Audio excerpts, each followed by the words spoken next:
when we hear her comments later. Hannah Bardell. Thank you very much, Mr Deputy Speaker. I am grateful for the opportunity to speak in such an important debate, and I congratulate again the Honourable Lady for Kingston upon Hull West and Hesse. And it is a pleasure to follow the Right Honourable Gentleman for South West Surrey. It is rare in these political times that this House is united on an issue, but it is united today more than I have seen it for some time. And I hope to speak directly for a moment to those out there who are watching who have been affected by hormone pregnancy drugs such as Primados, like my constituents Kirsteen and Wilma Ord, or sodium valproate, or vaginal mesh, or mesh that's used in men, that this House is united, and there are members in this place who will not give up the fight to make sure that you get justice and redress. And I want to raise and talk specifically about families affected by Primados. I want to pay tribute to Baroness Cumberledge, and I'm very pleased that she is here today. Her team and she did an incredible job on her review, First Do No Harm. And I want to pay testament to the bravery, dedication and passion of the Primados campaigners, led by Mary Lyon. She is the personification of persistence, and I know she'll be watching, because it's unimaginable that the families and victims of Primados have been subjected not only to the harm of the drug itself, but years and decades of waiting and campaigning. That in itself is something that we have to recognise, and I think that previous members, the Right Honourable Lady from Maidenhead, recognised to be so damaging that these things can take so long. They're corrosive and debilitating. I've seen that in my own constituents. Time and again we see families treated this way, whether it is being the victims of thalidomide, contaminated blood, the families of Hillsborough, or now Primados, sodium valproate and medical mesh. Years of inquiries and public money are being spent for those who've suffered and are still suffering, and very often they don't get justice, or they have to wait for it for decades, or they and their family have died before they have the truth. It's a kicking the can down the road culture, and it's toxic. And one of the key things that I think, particularly in relation to Primados, is the guilt. The guilt that those women live with, that they somehow were responsible and have been told by doctors that they were responsible for the harm of their own child, which we all know is absolutely incorrect and not true. So I hope for any family, any victim and any woman affected, particularly by Primados, or indeed sodium valproate or mesh, it is not your fault. You did not do anything wrong. Now, the Cumberledge Review was a huge step forward in recognising the unnecessary and colossal harm inflicted on victims of the Primados drug. And the review was supposed to mean that victims had finally been heard and believed, and I think many felt that they had.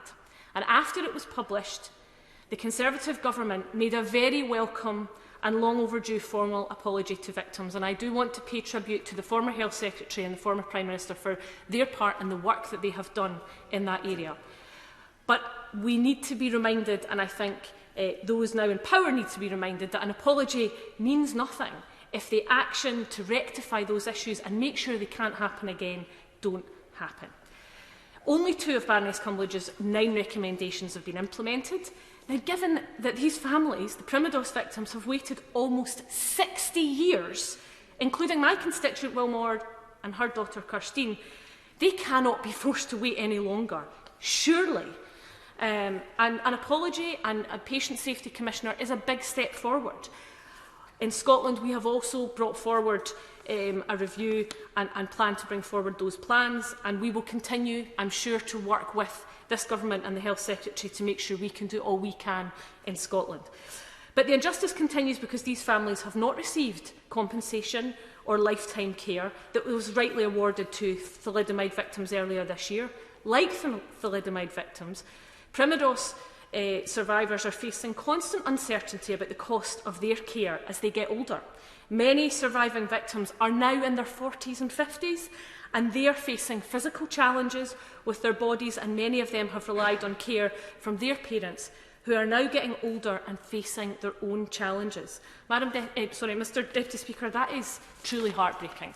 And my constituent, Wilma Ord, has spoken very candidly to me about the burden that she feels and the fears that she has for her daughter as she gets later into her life and may not be able to cope. And she worries about what will happen when she's gone. And she just wants to know that her daughter will have the support that she needs. I don't think that's very much to ask, because financial support for these families is the least that they should be offered. And that should just be the starting point in addressing the harm that was done to them. Thalidomide campaigners didn't have to obtain proof of a causal link in their fight for justice. That's rightly so. So why is there a higher bar set for Primados victims before the government will provide equal treatment? I hope the Health Secretary can answer that question.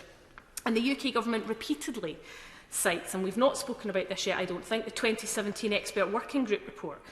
Now, its failings have been widely acknowledged, and having worked closely with my honourable friend, the member for Bolton South East, who's done a huge amount on this issue, and campaigner Mary Lyon, who sat on that group, we know the Expert Working Group was not only a whitewash, but a disgraceful waste of public money. And there are serious questions around the process and independence of this report. But we want to move forward. Oh, I'll be happy to give way to the Honourable Lady. I thank the Honourable Lady for giving way. And she mentions about the Expert Working Group report, which was, as she said rightly, was universally panned in this chamber. The interesting thing is that the Cumberland Review took place after that Expert Working Group, and they also had a look at this report, and they came to the conclusion that it was also worth what the paper was written on.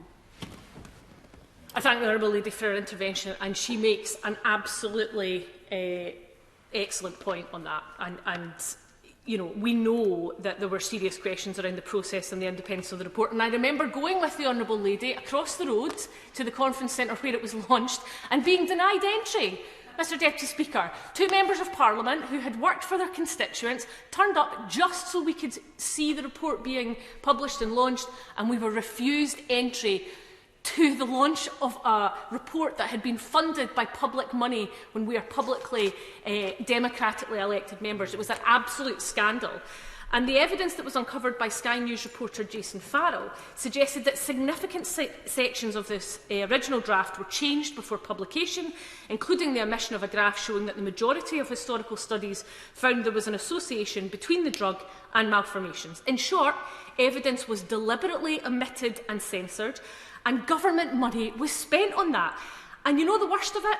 That families and victims were strung along for months and months and months only to be let down.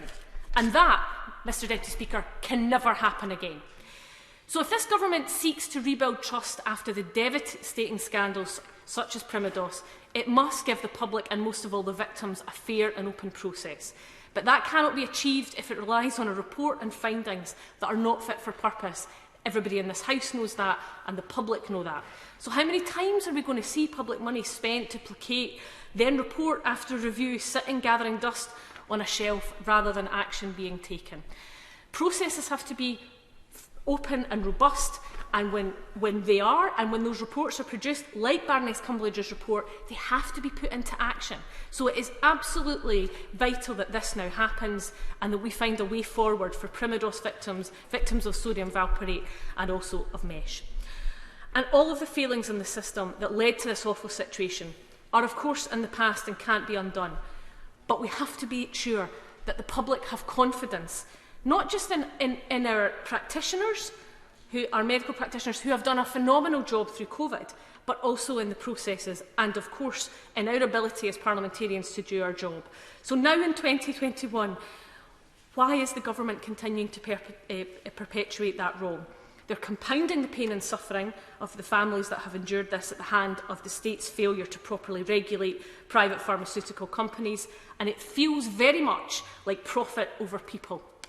So I'm afraid that unless we hear, you know, we do not want to hear, and I know my constituents do not want to hear, we're in litigation, we're engaged in a legal process. That's all very well, but this government has a duty to implement the recommendations of the report that it commissioned. So All I would say to the Right Honourable Lady, to the Health Secretary, is you have the opportunity to right a wrong. Let's not continue down the road of defensiveness and turning our back on those victims who have waited literally decades, literally lifetimes, to get answers and justice. Do the right thing and give them the justice and the recompense that they deserve. David Jones. Thank you, Mr Deputy Speaker. And may I also commend the Backbench Business Committee on securing that this important